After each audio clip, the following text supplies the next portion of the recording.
காலை வணக்கம் உறவுகளே. இது மண்டே மார்னிங். இன்றைக்கி காலைலேருந்து மத்தியான வேலைகள் பார்க்கலாம்.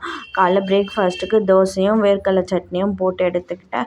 அப்படியே சைட் பை சைடு ஹஸ்பண்டுக்கு காலையிலேயே அரிசி ஊற வச்சு எடுத்துக்கிட்டேன். காலையில் ஊற வச்சேன்னா ஒரு 3 மணி நேரம் 4 மணி நேரம் ஊறினதுக்கப்புறம் வெடிச்சிக்கலாம். எனக்கு டீ போட்டு எடுத்துக்கிட்டேன். காலை வேலைகள் இப்படி தான் போச்சு. இதுக்கப்புறம் நம்மளுக்கு மத்தியான வேலைகள். மத்தியானம் இன்றைக்கி ஹஸ்பண்டுக்கு கொஞ்சம் சளியாக இருக்கிறதுனால இஞ்சி மிளகு போட்டு காரக்குழம்பு வைக்க போல அதனுடைய வேலைகள் தான் போயிட்டு இருக்குது. இது ஆல்ரெடி நம்ம சேனலில் போட்டிருக்கேன். நான் கேப்ஷனில் கொடுக்குறேன். இன்றைக்கி கரம் மசாலாலாம் காலி ஆகிடுச்சு. அதை நல்லா வறுத்து எடுத்துக்கிறேன்.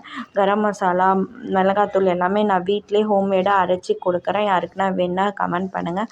மிளகா வறுக்க சொல்ல கொஞ்சமாக உப்பு போட்டு வறுத்திங்கன்னா அந்த நெடி உங்களுக்கு தெரியாது.